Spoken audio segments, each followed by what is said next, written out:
unfortunately, the status meeting is not. It's true that there's interaction. They're interested in the same thing, but they're actually, the main goal of this interaction is informing them, not really learning and collaborating and sharing ideas. It's actually like one person talking to the rest. They're not actually sharing or discussing ideas. It's not based on their views. So it's more kind of like an update. So it is not a community of practice. Okay, how about coffee break chats among colleagues? People who are, when we're at work and we're having a coffee break and talking to each other, discussing a certain idea, or is that a community of practice? We have a number of teachers in the coffee room. No. Okay. Yes. Thank you. All right. And your answer is no, because these interactions are more social and they're not really about a professional interest. It's not necessarily about education. You might be talking about a movie that you watched last night or about the weather. We're not necessarily talking about improving teaching, right? They lack the structured learning and knowledge sharing aspects of a community of practice. Because according to Etienne Wagner, a true community of practice is characterized by meaningful participation. People are not necessarily, having a meaningful discussion, joint activities, shared resources, and a sense of identity among its members as they engage. So someone might just walk away. So yes, it's not a community of practice. How about a graphic designs online forum? Is that a community of practice?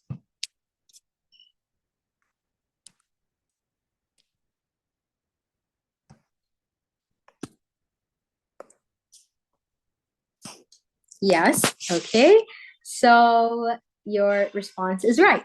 Graphic designers on the forum exchange ideas. They provide feedback. There's interaction. A group of people, they have discussions. They discuss industry trends. Through these interactions, they deepen their knowledge and skills in graphic design. So yes, it's a community of practice. And I think this is the last one. Social media chat groups for hobby enthusiasts. I'm sure you've seen many of the chat groups online. It could be for gardening or anything, for knitting. So is this a community of practice? Let's go back to the chat. Do we have any responses? I think I can see a yes.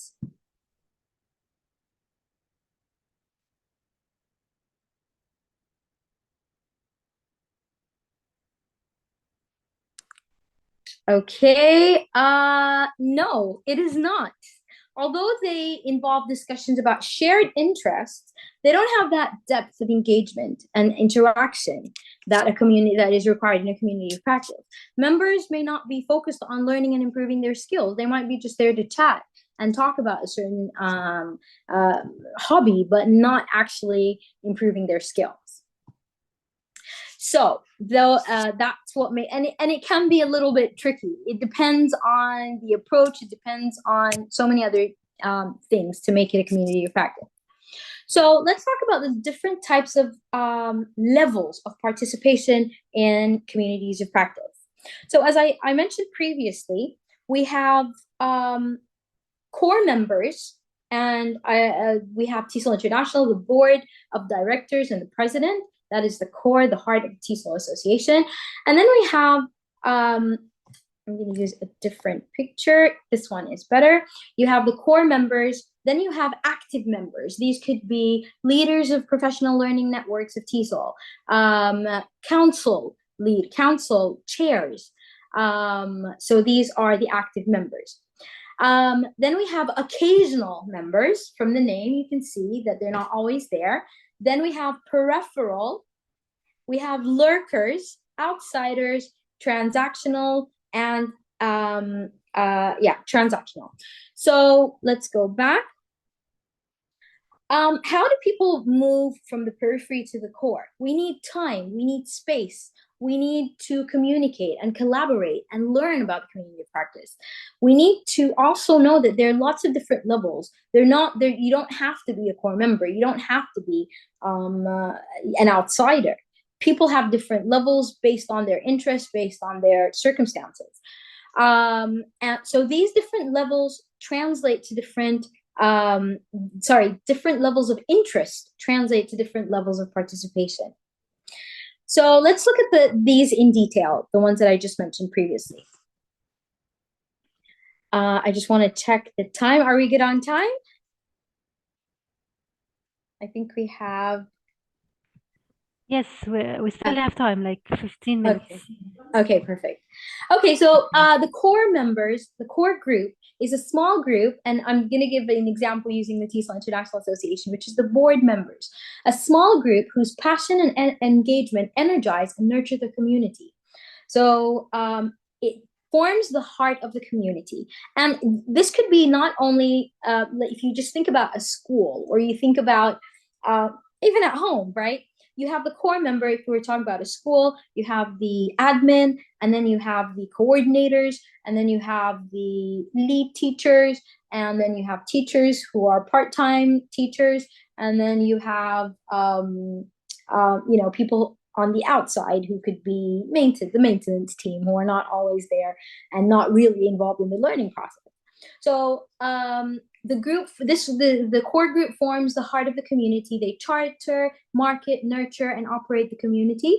And this is the leadership within the community of practice. Then we have active participants. And in TESOL, I would say these are the chairs of councils, leaders of professional learning networks of TESOL. These are active members who are recognized as practitioners as they define the community. So the core group, the members of the core group need these active participants to also help share the message, spread the word, and help run the association. They work closely with the core team to help shape the definition and direction of the community, sharing their vision, their purpose, their roles, strategies, marketing, communication. So active members, as you can see in the picture, are right after the core members. Then we have occasional participants. So these are members who participate only when the topic is of special interest. It could be a member of TESOL who doesn't participate in all of the events, but if there's a webinar on AI and that person is interested in AI, they would actually contribute or present, deliver a presentation. So they only contribute when they're involved in a project that is interesting and something that they are interested in. So these are occasional participants who are not always there. Peripheral participants are the ones in the outskirts. Maybe there are lots of different reasons for people to be peripheral participants. Maybe they feel that their contribution is invalid. Maybe they're involved somewhere else. They could be peripheral participants in TESOL, whereas they are core members in their own affiliate of TESOL International. So they digest the discussions of the community, and they may share this knowledge somewhere else. They have a connection with the community, but they're not really engaged because maybe they don't have personal commitment, they don't have time, but as I said, they can share their learning somewhere else. And finally, we have outsiders who interact with community occasionally, but they're not necessarily members. They could be publishers who are not members of TESOL, but they're there during the convention to advertise for their books and services. So they are the least, for example, they are the least connected to the community. They don't need to be members or engaged with TESOL throughout the year. They interact to receive or provide a service or gain access to artifacts produced by the community, such as publications, website. It could be a person, it could be anyone at all. So I'm just going to go very briefly over these features of successful communities of practice. There are 7 features that help communities of practice grow and develop. As I mentioned before, sometimes we have communities of practice, they start for a year and then they stop. So this is what they need. number one, I'm going to talk about how to create successful communities of practice and what helps them last longer. Number one, they need to be designed for evolution. They need to change. Sometimes you see community of practice where there's a president who's been there for 15, 20 years. We need new blood in associations and communities of practice, and that's what happens in TESOL. So the purpose is not to impose, but to bring in new ideas and help the association grow. Open dialogue. It's important to discuss new ideas, even not only coming from the association itself, but accepting ideas from outside. So it needs an insider's perspective to lead the discovery of what the community is about, but it also needs an outsider's perspective to bring in new information and help with updates. Number three, communities of practice are strengthening when they are inclusive and equitable. So you need different nationalities, you need different age groups, you need different genders, you need different languages. So that's what makes it powerful and helps them grow. As we mentioned, we need different levels of participation. You can't have everyone in the core group. You can't have everyone as an outsider. You need these different levels to help it grow. Communities of practice need public spaces and private community spaces. So TESOL, we have private spaces like one-to-one meeting, which could be a council meeting. You have events that are for members only. You have events that are open to everybody. So you need both public and private community spaces. Value. You need to give your members something that's valuable to keep them coming back for more. You can't have the same thing that's not new ideas, things that if you're still talking about the pandemic, well, that's not happening now. Now there's, for example, AI, right? So focus on value, something that keeps them coming back for more. Combine familiarity and excitement. Have new things. We have Take 5 with TESOL, where they ask members to, and it was a free event. People just take pictures, like they can go on scavenger hunts, take a picture wearing a hat and post it on in the chat group. So that was something that was really exciting. So different things that are they're not usual. For example, we have teleconferences, we have meetings, and that's a pattern, right? And the pattern is important. Having familiarity is important because it gives a sense of stability, but also having new, exciting activities and events that are fun. And finally, communities of practice have a rhythm. As we said, we have regular meetings, we have conferences, we have the convention at the end of the year. But when the beat is strong and rhythmic, the community has a sense of movement and livelihood. However, if it's too fast, you won't be able to catch up. You'll feel breathless and stop participating because it gets overwhelming. But if it's too slow, people will get bored. So there has to be the right pace for these communities of practice. So that's the end of my presentation. And now I hope you enjoyed it and found it useful. And now we have time for Q&A. Yes, please, if anyone has any question, please write it in the chat box, or you can freely unmute yourself and ask Miss Hind about anything you want to ask about. Please write in the chat box or unmute yourselves.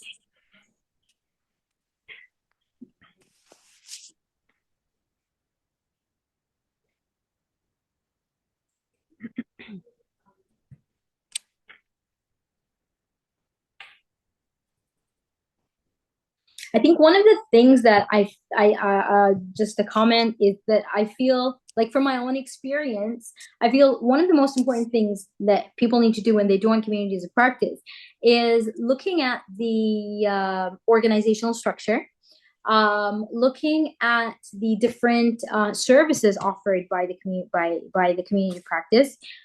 There's so many things. It's very important to explore the website carefully because there's so many benefits that we don't really think about, we don't know about. If you look at the organizational chart, before you join a community of practice, or even if you are part of a community of practice now, it's a good idea to look at like for me, for example, when I joined TESOL, I didn't really know about many things. Like many of the see the interaction that's important. Members reached out to me and said, "Oh, why don't you join a council? What is your next step?" And people said, "Oh, why don't you apply to join this community of practice? Why don't you apply to join the nominating committee? Why don't you?" So members interact, not what gives us information. And it's important to, think about when I joined, as I said, it was just random. I was part of the Professional Development Professional Council. And I really just thought, okay, I'll just be a member and, just learn. Then somebody reached out to me and said, oh, why don't you apply to be chair? So it's good to know, and then slowly you start moving up. But if I had from the beginning had a plan, so this is a good thing to do when you join community practice, have a plan of action and think about where you want to be in 5 years. So if I had that plan from the beginning, I could have, done so many other things. So it's important to have a plan and say, oh, where do I want to be 5 years from now? And work towards that goal. Also, look at the benefits. For example, there are so many travel grants that you can benefit from. If you want to, if you need coaching, you can join the leadership mentoring program where you work with a president, a past president who coaches you and mentors you for a whole year. You can get a grant to travel.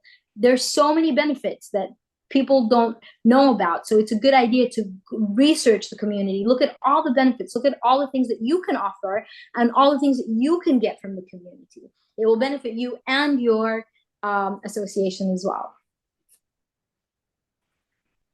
Okay, so Ms. Hind, do you think that sometimes being a participant or a member of many communities of practice might be like overwhelming? Actually, that's a very good question, but I think because these communities, it depends on your role. If you're in like different leadership positions in all of them, that's definitely difficult. But I was at one point, I was part of 5 communities of practice, but because I was in different levels, there are different levels of participation.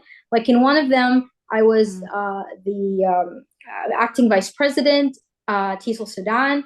Another one, I was a member. So you can actually arrange that. And it's not, it's a good idea to be, this is my advice. It is a good idea to be involved in different, because you can share the knowledge, right? You can take your knowledge from one community and share it here. You can, each one has a different area of interest or area of focus. So it is a very good idea, but just making sure that, you have different roles in each one. In one of them, it's, you can be part of one, but not active. You can be in the periphery, but just learning from them. And, so you think about which one is more important to you and which one you're really interested in the most, and be an active member in that one. You can be a peripheral one in another one. You don't have to be actively participating all the time, but still a member there. Yes. I have a question. Oh, thank you very much, Aisha. Thank you for your question. Where to look for these communities? I joined the British Council. I joined TESOL by coincidence as well.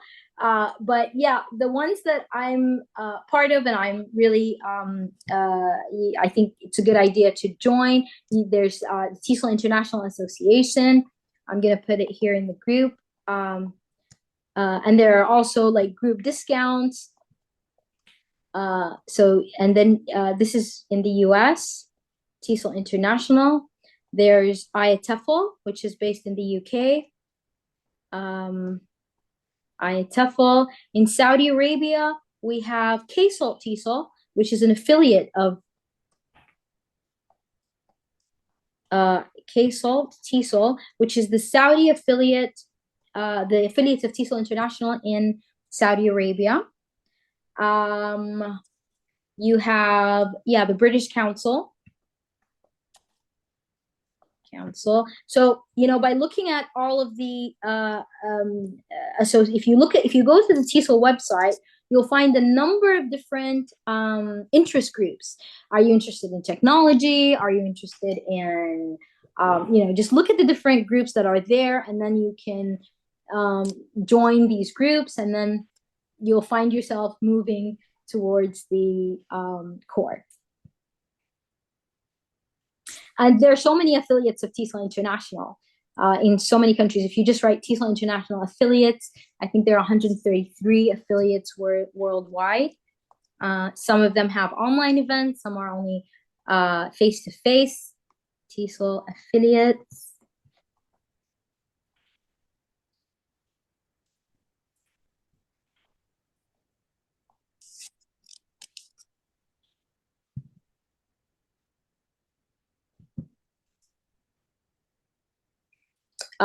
Cambridge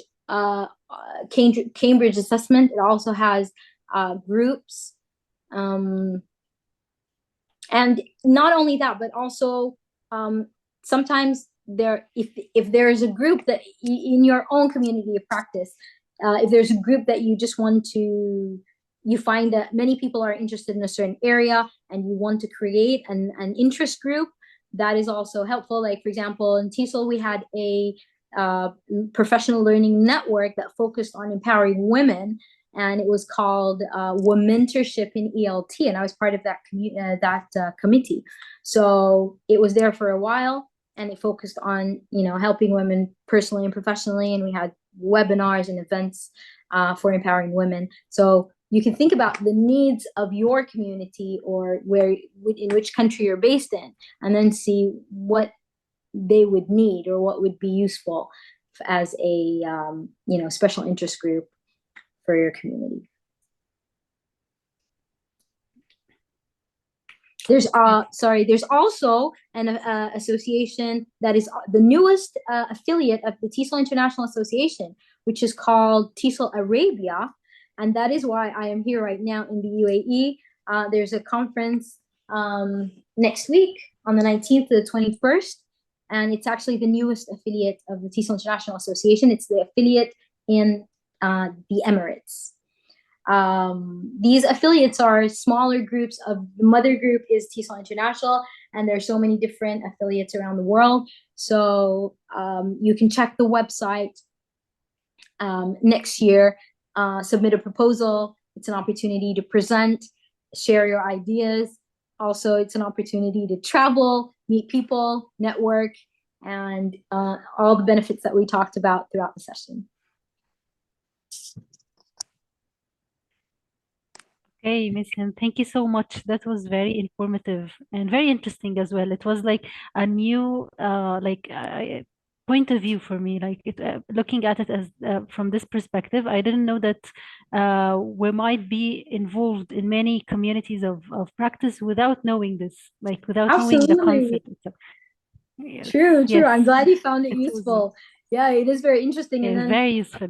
It is how we're not really, and we're not always aware of our involvement, right? But yeah, it is very interesting. Thank you very much. I'm glad you found it. It's very nice to be aware. Yeah, yes, very nice to be aware with this. Yeah, aware with the idea itself. Absolutely. Thank you so much. Thank you so much. Okay, thank you so much, everyone, for joining us today.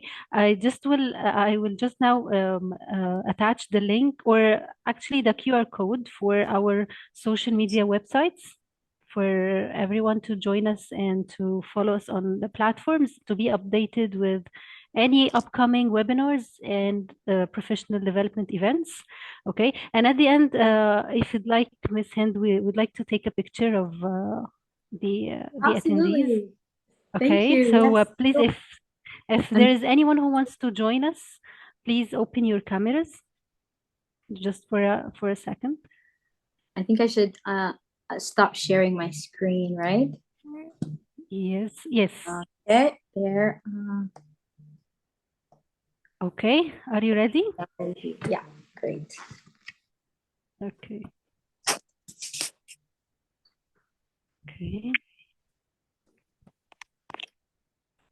Okay, I think I got it. Just okay, nice. Thank you so much. Thank you so much. Thank you you very for much for having the us. invitation. It was an honor to be here today. Thank you. It's our pleasure. Thank you so much, Miss Hind. Meet you again soon, Thank very you. soon. Bye-bye. Bye bye.